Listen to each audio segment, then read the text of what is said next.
Salut tout le monde, j'espère que vous allez bien. On va voir ensemble le cours sur l'hyperthyroïdie.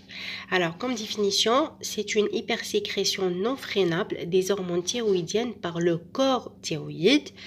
Alors, le rétrocontrôle, il est inefficace. Elle se traduit cliniquement par la thyrotoxicose et elle touche généralement la femme.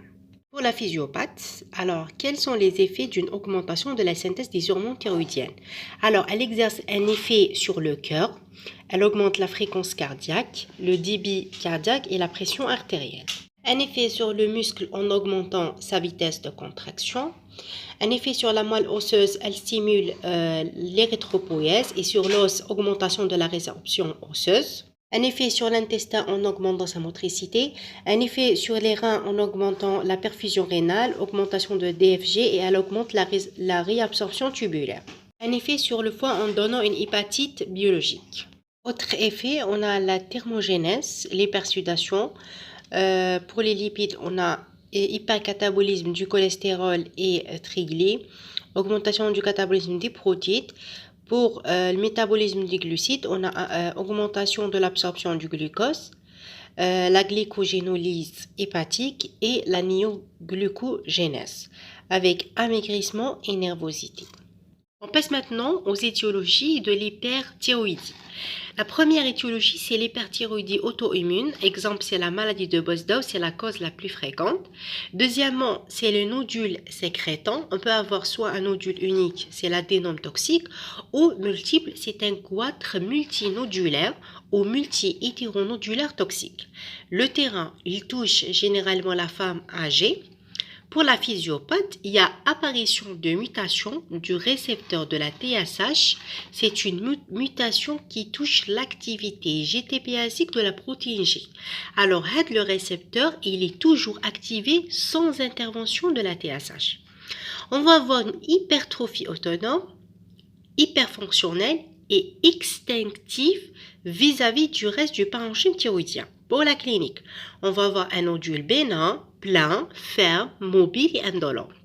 Les examens, à l'échographie, on va retrouver un nodule plein hypervascularisé et la scintigraphie par l'iode 123, on va avoir un nodule chaud, hyperfixant sur un parenchyme extinctif qui est hypofixant. La troisième étiologie à cause d'une surcharge en iode. Donc, exemple, interféron alpha aux produits de contraste qui peuvent déclencher une hyperthyroïdie auto-immune chez les sujets prédisposés. Alors, dans ce cas, on va avoir une thyroïde saine avec une scintigraphie blanche. Quatrième étiologie, une thyrotoxicose factice, c'est-à-dire elle est iatrogène due à une ingestion des hormones thyroïdiennes, soit au cours d'un traitement mal équilibré, soit dans le but d'amaigrissement. Dans ce cas, on va avoir côté biologique, thyroglobuline très basse, T3 élevé avec une TSH effondrée. Cinquième étiologie, c'est les thyroïdites. C'est la phase précoce de l'hyperthyroïdie. On distingue la thyroïdite subaiguë de Descartes, la thyroïdite de postpartum et la thyroïdite de Hashimoto. Maintenant, je vais expliquer les trois maladies. Pour la thyroïdite de subaiguë de Descartes, c'est une inflammation de la glande, elle est peu courante, elle touche généralement la femme, elle est d'origine virale. C'est-à-dire, on a une infection ORL de type rhinopharyngite. Elle est bénigne, mais douloureuse, avec fièvre et augmentation de la taille de la glande. Le diagnostic, elle repose sur la scintigraphie. On va avoir une scintigraphie blanche, c'est-à-dire il n'y a pas une fixation avec une TSH basse au début. L'évolution, on a deux phases. La première phase, on a l'hyperthyroïdie, c'est-à-dire TSH basse avec élévation de la T4. Pourquoi? Dû à la libération des hormones thyroïdiennes dans le sang suite à la réaction immunitaire attaquant la glande. Puis, la deuxième phase, on aura l'hypothyroïdie, qui peut être passagère ou définitive. Le traitement grâce aux anti-inflammatoires non stéroïdiennes et la guérison généralement 2 à 4 mois. Pour le deuxième type, c'est la thyroïdite de postpartum. C'est une thyroïdite silencieuse survenant 1 à 3 mois après l'accouchement. On va avoir comme clinique une asthénie caractéristique de cette maladie, souvent ignorée de la patiente et du médecin. Elle comporte généralement une composante auto-immune et l'évolution, c'est la même chose. On aura l'hyperthyroïdie par atteinte lymphocytaire de la glande, puis une régression spontanée vers l'euthyroïdie ou l'hypothyroïdie. La guérison généralement après 6 mois, le risque de récidive est généralement accru lors des grossesses suivantes. Troisième type, c'est la thyroïdite de l'Hashimoto. C'est une inflammation chronique de la glande qui provient d'un phénomène d'auto-immunité. Elle touche généralement la femme. On va avoir un goitre non douloureux mais dur. L'évolution, l'hyperthyroïdie puis l'hypothyroïdie. Le traitement, c'est l'évothyrox. La sixième étiologie, c'est un adénome thyriotrope. C'est une hyperthyroïdie centrale, c'est-à-dire TSH élevé, T4 élevé, et la TSH, elle est non stimulable par la TRH. Donc, dans ce cas, il faut rechercher un adénome hypophysaire au scanner ou avec l'IRM. Septième étiologie, c'est le syndrome de résistance hypophysaire aux hormones thyroïdiennes. Dans ce cas, la TSH, elle est stimulable par la TRH et l'imagerie est négative. La dernière étiologie, c'est l'hyperthyroïdie gestationnelle transitoire. Il y a un effet stimulant de la bêta-HCG sur le récepteur de la TSH. Elle se manifeste au premier trimestre de la grossesse par une nervosité excessive, tachycardie, absence de prise de poids, puis elle regresse spontanément. Elle passe souvent inaperçue, mais peut rarement créer une thyrotoxicose importante, nécessitant un traitement transitoire et prudent.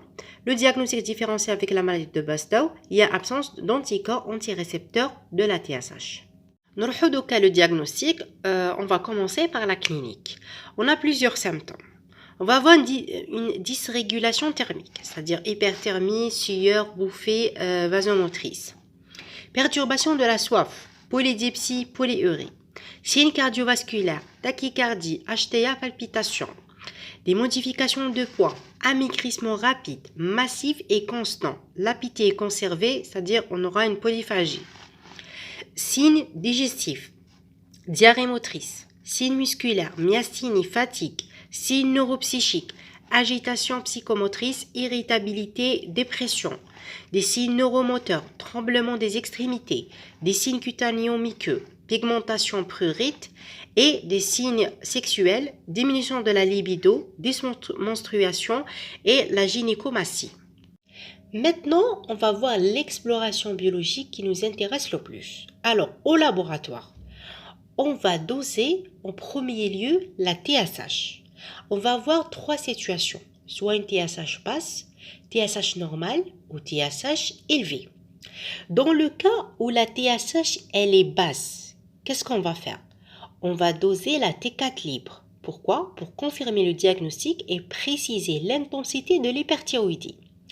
Si la T4 libre elle est élevée, dans ce cas, on parlera d'une hyperthyroïdie franche. Si la TSH basse avec une T4 normale aux limites, qu'est-ce qu'on va faire? On va doser la T3 libre. Si la T3 libre est élevée, on parlera d'une hyperthyroïdie à T3. Si la T3 est normale, on parlera d'une hyperthyroïdie infraclinique. Maintenant, si la TSH est normale, l'hyperthyroïdie est éliminée, sauf si conviction clinique très forte. Dans ce cas, doser la T4, si elle est élevée, donc c'est une hyperthyroïdie d'origine hypothalamo-hypophysaire au syndrome de résistance aux hormones thyroïdiennes. Le troisième type, TSH élevé. Si la TSH est élevée et que la conviction clinique d'hyperthyroïdie persiste, on va doser la T4. T4 élevée avec TSH élevé, c'est une hyperthyroïdie d'origine centrale. Elle est due à un adénome hypophysaire.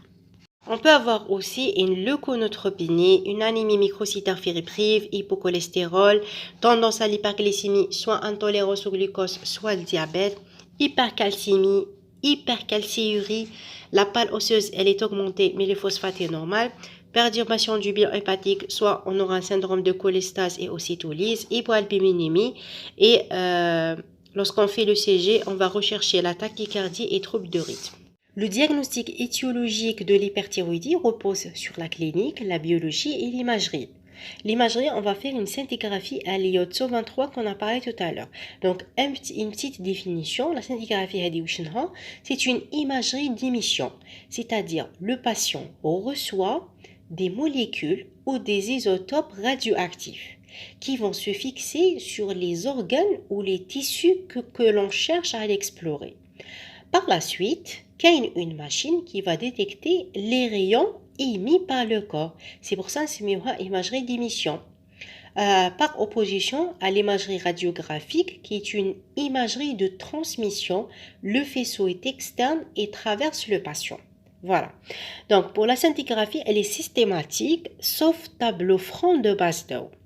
C'est un examen morphologique et fonctionnel. Elle est contre-indiquée au cours de la grossesse, allaitement et surcharge iodée récente. Alors, pour la scintigraphie, on peut avoir une fixation diffuse. Dans le cas de la maladie de Basedow et la Hashimoto, une scintigraphie blanche dans le cas des thyroïdites, soit de postpartum, lymphocytaire de l'adolescence, subaiguë de décarvin et iatrogène, ou bien une fixation nodulaire dans le cas de l'adénome toxique ou goitre multinodulaire toxique. Et voilà, il a mon propre résumé. Relevez les commentaires. Et merci.